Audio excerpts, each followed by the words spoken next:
Okay. All right. All right, good morning. Guys, thank you for coming. Diane, can you hear me? Okay, great. Thank you guys for coming. So I know on the website and the registration it said that my presentation was to be announced. That wasn't for trickery or like a big secret. I just hadn't really made a decision yet. I was between these two topics, and I figured out how to fit them both into one presentation. So part one, we're going to talk about developing a successful training brand. So how many people here train, either own their own business or train under somebody else's business in a one-on-one setting? Right? Okay, a lot of us. So Kevin and I, and obviously the other staff here, we've been doing it for what feels like a long time, even though it hasn't been that long. But we've done a lot of work in figuring out how we can develop a sustainable, long-term, successful training brand. Okay? And the second part we're going to talk about is how we program assessments and movement interventions in adult populations. So this is going to segue really well from what Kevin just talked about when we talk about movement principles and what sort of quality patterns we want to see people possess. And now we can start to break down some more of the X's and O's and look at some assessments and look at some interventions for people who may not have some of those movement qualities that we want. Okay? So first and foremost, I want to thank everybody for being here this morning. Again, shitty weather, 4 years in a row for the MBSC Winter Seminar. So thanks again. And it's you guys that make this whole thing, and the people who are staying at the CFSC tomorrow for the certification, thank you. A lot of people in here who are already CFSC certified, thank you. Okay? And if we can all just take a minute and please write this down, www.denalang.org. So for people who aren't from the area, Dena Lang is an MBSC athlete who has trained here, and I've known her at least since she was in 8th grade. She went to Nobles and Greenhoff School in Dedham. She suffered a serious neck injury in the Women's Winter Classic on New Year's Eve. Her family has put together this website as a fundraiser for her, and you don't even have to go donate. Even if you went on and maybe shared it, that would help. Anything that we can do to help her and her family. It's this woman on the left, by the way. She and her sisters and her family are very tied into New England hockey, and they've been part of the MBSC family for a long time. So anything we can do for them is going to be helpful. So thank you guys for that in advance. Okay? So just a little background about myself. I put the picture of the Starbucks cup because it's a really interesting story about how I became a trainer. In the summer of 2009, I interned here at MBSC in the old building in Winchester. And as I finished up my internship, Mike asked me on one of the very last days, he said, hey, how do you feel about doing some part-time work? Because I know you go to school in Boston and you commute. And I said, oh, that'd be great. I'd love it. I love it here. Thanks so much. I got my first MBSC sweatshirt because the summer was ending. We wore red t-shirts all summer, and I was on staff. I got a sweatshirt. And I probably didn't take it off for like 3 weeks. So I worked at Starbucks in the meantime, and I wore this sweatshirt every morning when I went to go open the store in the fall. It was cold, early morning, 5 a.m., and I wore the sweatshirt. And every now and then, it didn't make it off right in time when the store opened. So one guy came in one morning. He'd been coming forever, and to be honest, I actually thought this guy was kind of a dick for the longest time. Like, he came in first thing in the morning. He was like a jerk, and he always asked for cups. He's like, can I have like 20 cups for my staff meeting? And I was like, dude, these are our cups. Like, I need these. I need to order more every day when you come in and take them. So he came in. He's like, Mike Boyles. He's like, I know that guy, because I was wearing my sweatshirt. And he goes, are you a trainer? And I was like, yeah, I am. And he was like, okay. He's like, do you train people in their house? I was like, yes. He's like, how much? And I was like, $75 an hour, which was like a shot in the dark. I took a random guess, which ended up being a little less than the going rate for Boston at the time. But I was new and young. And he was like, all right, cool, what's your number? So he called me later on, and I started training him 3 days a week. And before you knew it, I was training his wife and his kids. And I was coaching groups here in the afternoon. I hadn't taken any personal training clients yet. And that's kind of the story about how I got going and started training a lot of people in their houses and eventually began training people here. So again, I was an intern in 2009. I've been on staff since then until current with Kevin the whole time. We have a lot of people who have come and gone and are in great places, but I'm happy to still be here. For the last 2 years, I've been a therapist with Kevin at Movement as Medicine, and last year I was the strength and conditioning coach for the Worcester Sharks, which is the San Jose Sharks affiliate. And we could talk about driving to and from Worcester in snowstorms every day if you guys want, because that was lots of fun. And you might also know me as a Perform Better catalog model. So that's obviously one of the older ones. If we take a look at something more recent, there's a significant difference. But I thought that maybe it was time I joined the great ranks of men and women who have no hair. Like MJ, for example. Okay? Brittany, it's a little dark. And then obviously we all know this guy. Okay? So Andrew Saul is a PhD. He's the founder of dryourself.com. He wrote a book called Doctor Yourself. Really interesting guy. Uses a lot of vitamin therapy, a lot like us, like tries to stay as far away from prescription medication as possible, understands that there's a place in the world for that. But anyways, he said, find the people who are having the most success and do what they do, which I kind of realized when I first saw that. I was like, that's so basic. Like, you could do anything in this world and just find the successful people and copy them. And if you're lucky, like, you'll have a little bit of success, hard work and luck. So here are some of the people that I've been fortunate enough to be around. Mike, Gray, Kevin, our crazy uncle Dan John, Pavel, John Pavlov, who's our resident physical therapist, Andrea Ospina, Brendan, and lastly, Mark Fisher in the middle. And Mark Fisher is a really interesting guy. If you guys want to know anything about managing client relations and developing like a client base that absolutely adores you and worships the ground you walk on, just go hang out at Mark Fisher Fitness. You don't even have to do an internship or a mentorship. Those people are really, really incredible people. Okay? So we're going to break part one down about developing a successful brand into 3 parts. We're going to talk about time management and self-care, which is obviously the most important, because if we can't take care of ourselves, how can we be expected to handle the health care of other people? Okay? Secondly is client relations, like what can we do to maintain successful relationships with clients long term so that they keep giving you money? Okay?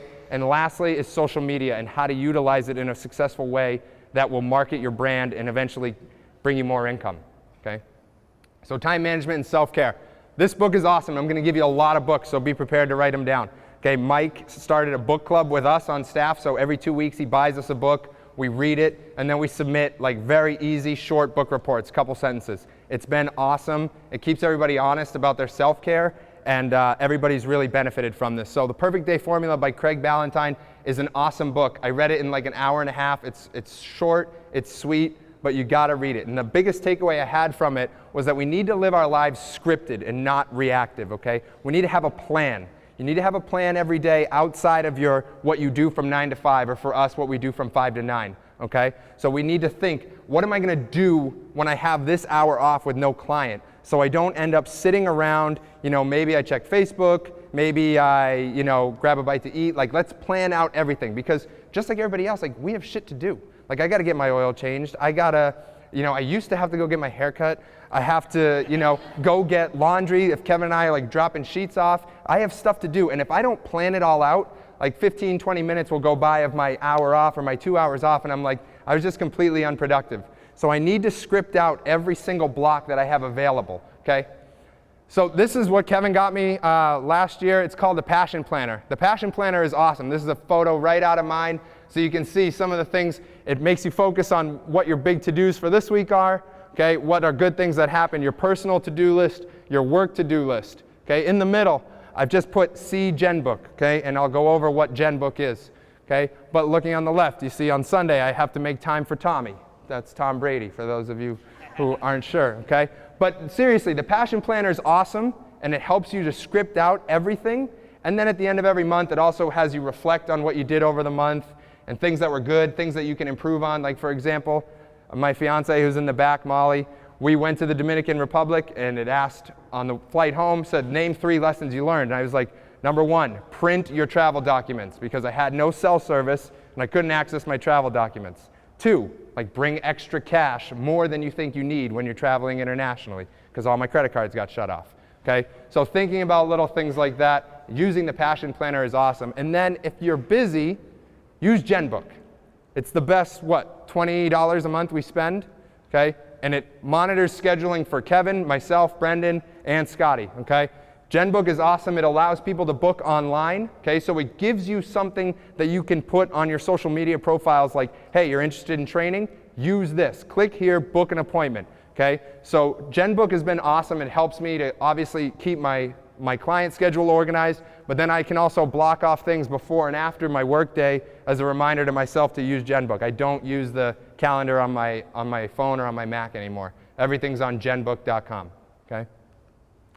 And then also from Craig Ballantyne, we've got to own the morning. You guys have got to own your morning. 10 extra minutes of waking up early over the course of a year is 2 full days, okay? So start small. Wake up 10 minutes earlier. I put this on Twitter the other day. I know some people saw it. It's wake up not just to go to work. You got to wake up and live and then go to work. So one of my New Year's goals was that my fiance and I were going to have breakfast and hang out 3 days a week. We haven't missed yet. Monday, Wednesday, Friday. I don't come here till 9. We wake up. She goes to yoga, I read or do whatever, and then we have breakfast together, and then I come here. I'm significantly more functional and productive throughout the course of the day just for making that time in the morning for myself and for us, okay? But I know it sucks. Like, how can we get to sleep early? I already wake up at 5 a.m. Like, what am I going to do? Put this shit away. Get it out of there. Can't have it in your room at night, okay? Buy an alarm clock. How many of us, raise your hand, I'm guilty, wake up in the morning to your iPhone as the alarm clock? How many of us then, before we even get out of bed, open email, Facebook, Instagram, and or Twitter? Right. Before we're even out of bed, we're already stimulated by this nonsense, okay? So we got to buy alarm clocks, and we got to get this crap in the kitchen, put it in there, okay? Buy an old-fashioned alarm clock, buy 3 of them, doesn't matter. Can't have this stuff in your room at night, and stop watching TV at night too, okay? And get a sleep mask, okay? If you live with someone or sleep with someone who watches TV or is on their phone or leaves the light on at night, get a sleep mask, okay? Sleep masks are awesome. Use earplugs if you have to. These things are the best, I promise, okay? You will be conditioned to immediately put it on and be like, okay, I'm going to sleep now, okay? Extreme Ownership. This is another great book, okay? Jocko Willink. I suggest listening to it and then reading it. Listening is awesome because it has like really cool sound effects from when he was fighting in the war in the Middle East, and it's just like lots of fun. It's like listening to Die Hard while you're simultaneously getting life lessons, okay? But in Extreme Ownership, he talks about waking up early. He said he saw all these successful people around him having so much success, and he figured out, like, my life is so busy. Why is this guy having so much more success than I am? Because they're waking up earlier. I'm telling you right now, they wake up early. They were polishing their weapons or practicing targets or going for runs or training or doing whatever they needed to do, and that is what helped them to be more successful than the guy to his left or his right. Okay, so task number 1, you pass or fail right away. Waking up early. When the alarm clock goes off, it's either you get up and you pass or you hit snooze and you fail, okay? If you pass the first task of the day and then you make your bed, it sets you up for success to accomplish the rest of your tasks throughout the course of the day, okay? And lastly, we need to set goals too, and let's talk about outcome goals versus process goals, okay? Outcome goals are significantly less effective. Okay? An example of an outcome goal is that I want to lose 25 pounds. Okay? That is outcome-based. An example of process goals to lose 25 pounds would be train 3 times a week, eat more vegetables, and stop drinking soda. As we can see how the process goals are much more measurable than the outcome goals, and we can hold each other accountable, whether it's you and your clients working together or you and your spouse or whoever it might be. Hold each other accountable on your process goals, okay? We have our fancy chalk paint board back there where we have clients writing goals, okay? And we monitor them as process goals, okay? It's not enough for someone to just say, I want to get bigger, or I want to gain 10 pounds. How are we going to get bigger? How are we going to gain 10 pounds? Okay, I'm going to make sure I have my protein shake every day after my training session, and also an extra peanut butter and jelly sandwich every night, or whatever it might be, okay? So this is just awesome. It's Lumberg, okay, we all know. So we got to start by getting our own shit together. And I know it's tough, and there's so many times when I feel like my shit is like, I'm like, I got to get it together. And Kevin already swore a bunch in his presentation, so I don't feel bad about saying it, okay? So we got to start by getting our shit together. Then we can start to care, really care, and focus on other people's process goals, okay? Second part of part 1, we're going to talk about managing client relations. And this is a really short one, and it's very, very simple. So going back to the guy who came into Starbucks, and I used to think he was kind of a dick, and we became really good friends, and we trained forever. He doesn't like training anymore, He hates training, actually. But we still hang out. And I'm going to tell you exactly what we do. He drives to MBSC. I meet him in the back parking lot. We put our rollerblades on. We rollerblade around Woburn for an hour. We come back, and he hands me $100. Okay? That's not him. But, okay, that's not him. However, this guy's brilliant, if you guys have seen the guy who dances on his rollerblades. Okay?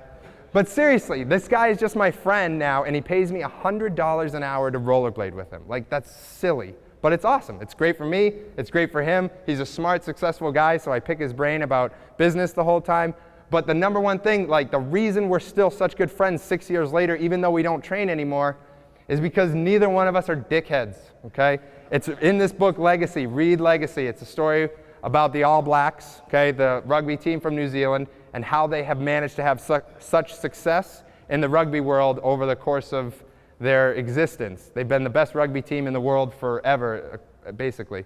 Okay, but the number one thing they talk about with their teammates is no dickheads allowed. And Mike always says, like, I don't care how smart you are. I don't want to spend an hour with you if you're an asshole.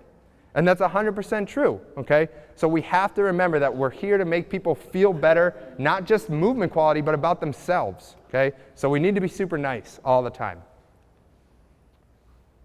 You're fired, Donald Trump, and take that ridiculous hair with you. I thought I could get away with that one because we're in Massachusetts, but okay? But really, here's the thing about it, right? If your clients are dickheads, fire them. Who cares? Like, it's not worth however much you're being paid to be miserable for an hour. Just send them to somebody else. Like, I'll be the first person to tell you that I've fired lots of people. I've fired enough people that I'm to the point where I'm happy with my clients. I'm not really taking any new ones. I'm not getting rid of anybody, okay? So you need to be okay with firing people. You need to have an organized process of how you refer people out or fire them, okay? Don't just tell them that they're fired. But we talk about it here all the time in our staff meetings. Every now and then we have people who not just are personal training clients, but who are in adult groups and even athlete groups that we're like, we might want to fire this person because they don't listen to the coach, they don't follow instructions, they're a jerk to everybody else in their group. Okay, so be okay with firing. You have to be okay with that. Okay? And this is something I said, this is the shortened version. Firing people is easy, okay, if you think about it, because personal training is like no other service in a sense that when you go to get a manicure, you tell the woman or man exactly what you want. When you go to get your hair cut, you say, I want you to shave it all off, or I want you to give me color, or I want to, 4 on the sides and 6 on the top. Personal training is the only service where people come and pay us, and then we tell them what to do, okay? We get to be in charge, and they need to remember that. And obviously, you got to meet people where they are a little bit, but you're not going to have successful sessions with people who are just constantly jerks, don't want to do the things that you're asking them to do, okay? So remember, personal training is like no other service. I tell my clients this as like a reminder that I'm in charge, okay? And Mike, people will continue to pay you more money if you make them feel better, okay? This kind of goes on about what Kevin was talking about is like, can we set up movement quality for people in a way that will allow them to feel good and want to continue coming here? It's not successful for me if I send a guy who's an accountant to work and he comes back the next day after a 6 a.m. training session. He's like, dude, my back hurt when I got to work and my legs were so sore that I couldn't get up and walk to lunch. No, like I need to do my best to help that guy meet the movement specifications of his life, the demand of his life, and I don't need to turn my adult clients into psychos, okay?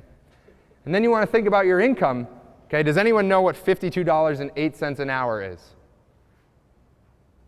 $100,000 a year before taxes, okay? So start at the top. If you like, hey, I want to make 100 grand this year, okay?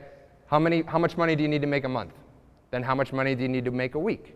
Then how much money do you need to make a day? How many training sessions do you need to do per day? Okay, 5208 is 40 hours a week of personal training or massage therapy to get you $100,000 before taxes, okay? That's the most simple formula as a personal trainer to realize how much money you can and will make. Because think, if I want to make 100 grand and I fall short at 28 sessions a week for the first 4 weeks, I know I'm way off target, okay? Last part we're going to talk about is using social media. Social media is huge in the fitness industry. I think it's probably bigger in the fitness industry than many others, or maybe it's just that's what I see every day on mine, okay? So using Twitter, Facebook, Instagram, YouTube, okay? This is one of the best books I have ever listened to. And I listened to it because Gary Vaynerchuk is awesome to listen to. He's a passionate guy, and he goes off script a lot. So Crush It. Gary Vaynerchuk, for anybody who doesn't know, is a successful business owner. He started Wine Library TV and Wine Library Emporium when he was a kid as an immigrant from Belarus. His father owned a small liquor store in Hoboken. When he took it over, he turned it into a multi-million-dollar international wine distribution business online within the first 5 years. His next goal, he says, is to own the New York Jets. So listen to Crush It. This guy is really smart. He's got podcasts. He's got a website. He offers lots of good business ideas and how you can crush social media so that it makes money for you, okay? Kevin said maybe a year ago, Kevin said to me, Instagram is the new article.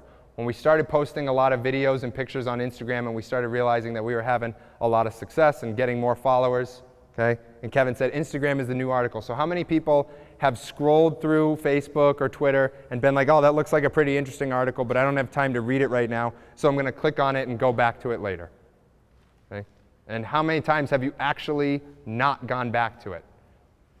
A lot, right? I have a lot of those still. So Instagram is great because it allows you to provide photo and video and a long supportive caption right away, okay? And people think like, oh, a lot of this doesn't matter. No, it's huge because we immediately realized this. We started posting just about everything on Instagram. We rarely come out with articles because they're quick for us and they're quick for everybody else.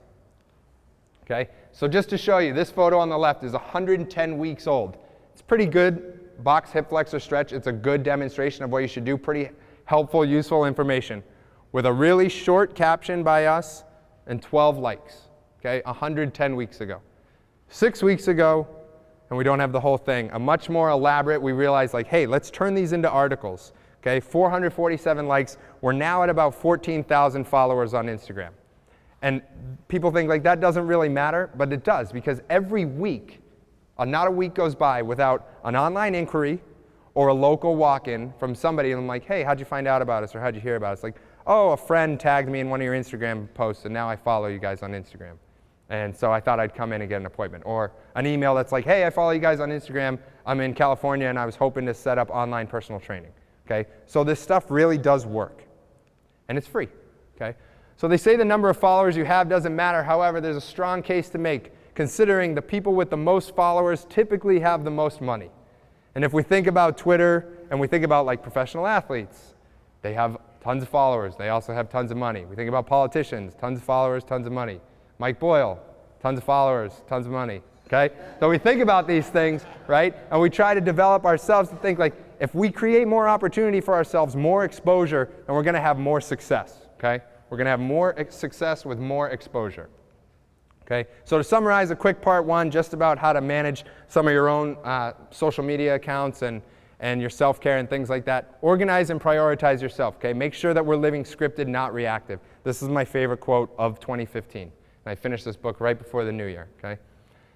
We have manage your relationships, so don't be a dick. That's most important to your family, to your clients. Remember, these people pay for your food, okay? They pay to keep your cell phone turned on. They might pay for your kids to get new shoes. Whatever it is, we have to be super nice to them. And lastly, make sure we're using social media effectively. Because you could have the best job in the world.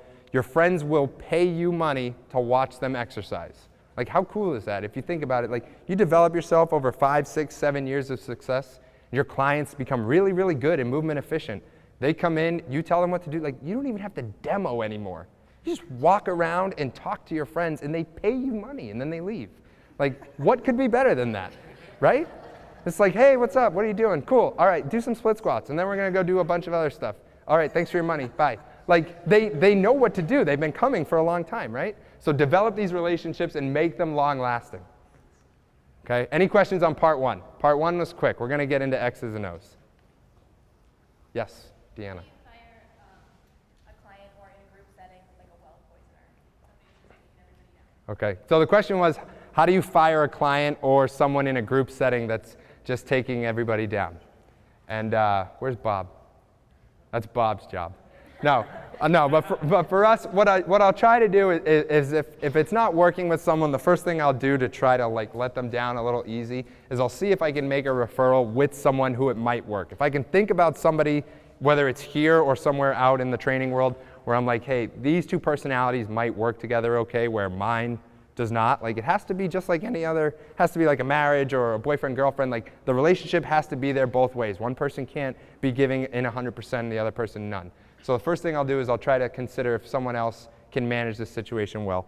And if not, I'll probably just sit them down and tell them that, hey, you know, this isn't really working for me, and I want to see you succeed, and you're not helping me also to put you in the best position to succeed, so I want to see you go somewhere else, and here's a list of possible referrals. And when we have to push somebody out or fire somebody from a group setting, when we get Q&A, maybe we can get Bob in here to talk a little bit more detailed about how we do that. But typically, Mike and Bob will sit down with somebody and tell them that you know, they're having trouble managing the relationship, and the person is just not listening to our coaches, and they're being disrespectful. And most of the time, the thing that's great is that most of the time, we give people another shot, and they always seem to turn it around. I think we've had to really kick out one person ever, actually, and that's it, at least in the last 7 years. Okay, so that's just a quick, successful personal training brand or coaching brand 101. Okay, but now let's get into some X's and O's and more about movement quality and things that Kevin talked about. So we talk about programming, assessments, and interventions in adult populations because let's face it, the majority of us are coaching general population, adult clients who work 9-to-5 jobs. We do have athletes, but that makes up a minority of what we're doing, and it's also not really where our money comes from. Okay? So again, just like Kev talked about, what's our standard operating procedure? We view everything through a functional movement system lens. Okay? So FMS or SFMA, again, if you're working with people or groups of people and you have not taken the FMS course, level 1, that is the first course that I recommend anybody to go take. And I don't work for the FMS. I don't get paid to endorse them. So that is the first course that I would take. Standard operating procedures are in place to avoid mistakes, and systems are in place to ensure long-term success. Okay, when you're thinking about your assessments, Dan John always thinks about the simple, brilliant, easy stuff that I always forget. I always look at very rigid structures of, you know, my FMS movement patterns and whatever other patterns I consider necessary to assess, but I forget about simple things like this. Like asking people if they floss their teeth at night. Is if you don't floss every night, how serious can you possibly be about weight loss? Like if you can't accomplish a simple task like flossing every night. How many hours of sleep do you get? Do you eat colored vegetables every day? And I love Dan because he always says this, oh yes, Dan, I eat vegetables every day, every color. And Dan's hilarious for anybody who hasn't seen him. You gotta go listen to him talk, okay? Have you been to the eye doctor recently? The eye doctor can detect cardiovascular disease. The eye doctor can detect high blood pressure. The eye doctor can detect diabetes. I have not been to the eye doctor in a long time. I need to get my shit together. But we need to make sure our people are going to the eye doctor. The eye doctor is just as important as we are. So they need to be put on a level where we consider that important, okay? And then just something simple, asking people simply to get down on the floor, and that's backwards, get down on the floor and then get back up. Just look at what someone does. I asked a guy one day and I was like, can I just see you get down and get up? And he's like, what do you mean? And I was like, well, just imagine your grandson's there on the ground, you're gonna play with him. And so he's like, okay. And he actually did like a perfect get up almost on this first day. But it's a good way to assess where someone is in terms of their joint mobility and their tissue extensibility and how well they move, okay? Crazy Uncle Dan. Dan refers to himself as the crazy uncle that the MBSC staff keeps in the closet or in the attic, and we let him out every now and then, okay? So we have all these systems in place that we use to assess and intervene. We use the PRI, think anatomy trains, FRC from Andrea Spina, and then Charlie's sort of training equals rehab, rehab equals training, and lateralizing where appropriate, okay? So we have all these great systems. And for the staff, this slide's for you guys. We have one thing that we can't seem to figure out is that how we can differentiate a music system that's gonna be effective. For anybody who doesn't know, that's the Eagles, and that right there is NWA, okay? I'm guilty of putting on NWA radio one time, and let's just say Mike was not happy, okay? So that's just one thing that we can't seem to figure out if you watch our staff meetings, okay? So when we have a new client, first thing we do, is there pain? Yes right to the SFMA lens, or if it's one of our trainers who isn't utilizing the SFMA, isn't a therapist, then they can refer out. No pain, FMS right away. And if you don't use the SFMA or you're not a therapist, find one and develop a relationship with them. Like Kevin talked about, using the same lens, okay? These two people can speak the same language. That physical therapist and that strength coach can speak the same language. Okay? So one-on-one personal training client with no pain, full functional movement screen. A 1-on-3 or more personal training clients with no pain, we're doing a modified group assessment. So what we're going to talk about today and break down a little bit is the adult assessment that we developed here, okay? Because what we kept running into was at 9:57 for a 10 o'clock group, someone would come in with their friend and say, hey, this is, and I know you guys have all been there, this is my friend Bob, and he wants to try it today. And we say, okay, great, Bob, you can come in. And the group starts in 3 minutes. So what are we going to do? We have no injury history on Bob. We have no movement assessment on Bob. And we need to figure out exactly what we do because we can't tell Bob to leave because we want Bob to become a customer. Okay? So we want to think about our hierarchy of the functional movement screen. This is what we developed, thinking that we would have the most success in managing a 60 to 120 second movement screen with no tools necessary for someone brand new who just walked in off the street. Okay? First, active straight leg raise, okay, and we're going to go through all of these. Active straight leg raise clears people out for heavy closed chain loaded activities like running and plyometrics, and we also look at shoulder mobility, okay, gives us clearance for heavy arm pushing and pulling, overhead pushing and pulling, okay. And lastly, our toe touch, looking at multi-segmental flexion. So this is our new adult client assessment. This is on the back of all the new intro programs for any adult who walks in brand new. Okay, so if we look from the top, we have active straight leg raise and shoulder mobility. We're scoring left and right. And then we're also looking at a toe touch. Is it there? Is it not? And we make it very easy for our coaches and our interns, make it very foolproof to not screw up. Because here we have active straight leg raise interventions to help correct them. Okay? And then we also have alternatives for patterns that they're not ready for. And you guys will get this in the slides. Okay? We have shoulder mobility interventions, alternatives. And then we also have toe touch interventions because we know that those are all prerequisites, those are all markers for movement qualities that we need to possess before we could just go out there and start pressing bells overhead and swinging heavy kettlebells. So when we look at the active straight leg raise and all FMS tests, we're obviously, for most of us who have taken it, we're scoring 0 through 3. 0 means pain, okay? 3, 2, and 1, 3 vertical line of the malleolus resides between mid-thigh and ASIS. 2 resides between mid-thigh and joint line, and 3 resides below the joint line. So we know what our 1s, 2s, and 3s look like. So if we get an active straight leg raise of symmetrical 2s or more, green light, this person is clear. They can hinge, they can deadlift, they can swing. We can walk them through the appropriate progressions.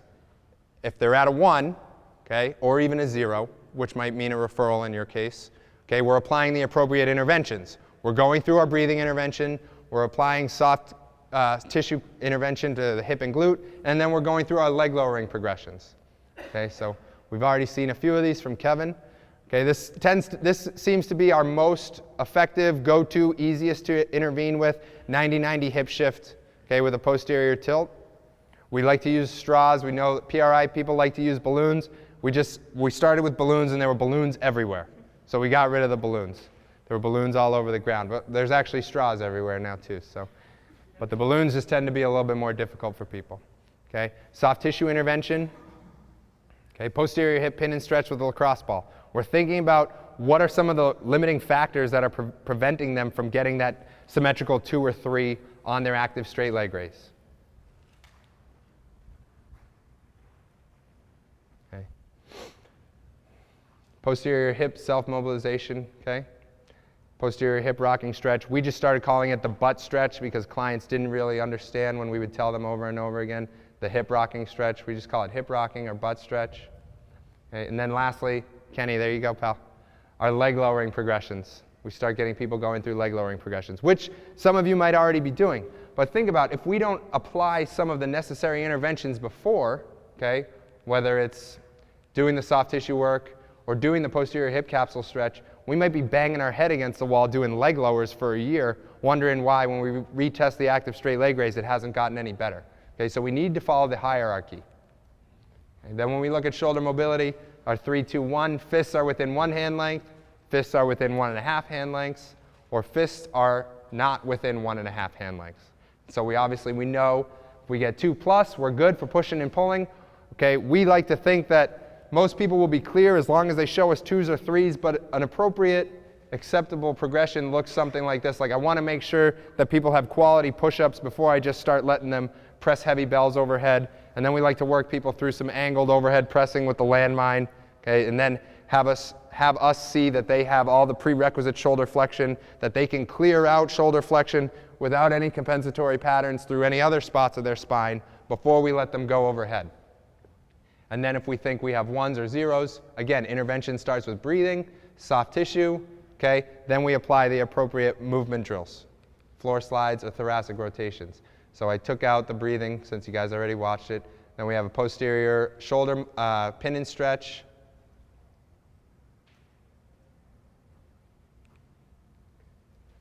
And floor wall slides with breathing, okay, utilizing the straw. And think, like Kev talked about, when we want to see a collapsing rib cage that's moving down, okay, we want to think exhale as we slide up. Okay, some people might not be ready for this. You can simply regress them to the floor. And then lastly, we practice thoracic rotation drills, okay, T-spine mobilization. And there are lots of variations on this. One that we've been doing a lot recently, similar position, just we've got the hand on the opposite rib, rotating open that way. Seem to have a lot more success with that one. Okay. And lastly, we'll talk about toe touch. Okay. If there's no toe touch, we're going to apply our breathing intervention, appropriate soft tissue or joint intervention. Okay, then we're going to go into multi-segmental rolling, toe touch progressions, and then importantly, we have to deadlift after. And when we break down into practical in the afternoon, you're going to be in a group, as we go through the stations, you'll be in a group with me and Anna and Nicole and a few other people, and we're actually going to have deadlifting in there, and we're going to walk through all these progressions to get people. Someone walks in on day 1, can't touch their toes, how you can walk them through 6 to 9 weeks and eventually have them deadlifting and swinging heavy bells. Okay. So we've got 4 different patterns of multi-segmental rolling: prone to supine, upper and lower body, okay, and supine to prone, upper and lower body. Most people will struggle with upper body to begin with, so we have people using lower body first. Okay. So the weight of the leg tends to help people get over more. So we usually start there. Look at the 2 on the right. Okay. And then lastly, we'll walk people through toe touching progressions. Toes elevated with an Air-X pad. Okay. Squeezing, exhaling as we go down. Okay, that's to help people. They're already in a posterior weight shift, so we can get them thinking about that posterior glide of their femurs as they flex through their spine and their hips. And then we force them to practice it on their own by putting them in a heels elevated position, and now they need to forcefully think about how they can get that posterior femoral glide. Okay. And then we need to also lateralize. So we need to remember that what's most important, we've got all these adults coming in, they've got problems left, right, whatever it might be. We need to lateralize. We need to do our job. Okay? Remember, we're fitness and health coaches, instructors, whatever it might be. We need to remember that people come to see us for fitness. They don't come to see us for toe touches. They don't come to see us for shoulder flexion. Okay? They do, but they don't really know that. They know that they're coming for fitness. So we need to use our lateralizations. So for example, no deadlift. We're going to apply the appropriate interventions, but we're also going to utilize goblet squatting. So for example, little Johnny comes in with his entire hockey team, and every player on Johnny's team can touch their toes. And they all have a good hinge, and they're all cleared to deadlift, except for Johnny. What I cannot do is allow Johnny's hockey team to go deadlift and make him go stand in the corner and practice toe touching without letting him have some sort of heavy bilateral lift. Because that's one thing that I think gets lost along the way through all of this corrective intervention phase that all us trainers and coaches and therapists are going through, is that we need to also remember that we're there to apply fitness. Okay? We need to make sure that we apply the fitness modality also, or else people are going to stop coming to see you. If they wanted therapy strictly, they would go to a therapist. Okay? And then we think about not going overhead. I need to apply the appropriate interventions, and then I also need to lateralize where available. Most of our adults are not clear to press kettlebells overhead, not clear to do chin-ups, most of them. Some of them are, but most of them are not. So we utilize cable X pull down, we utilize landmine press in order to give them some variation of going overhead, at least at a slight angle.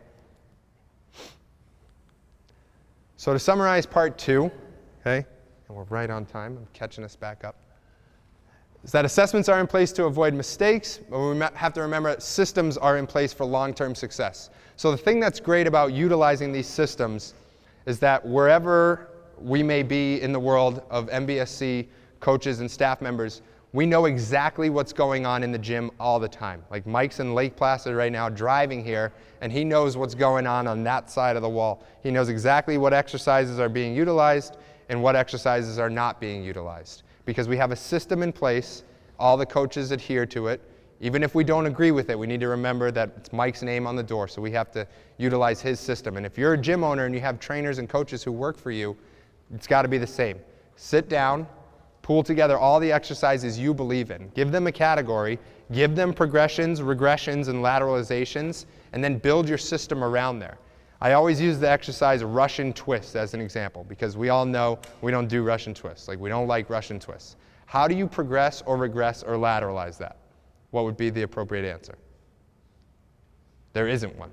Like what's a lateralization for a Russian twist? It's like a weird exercise that lives in a category of its own.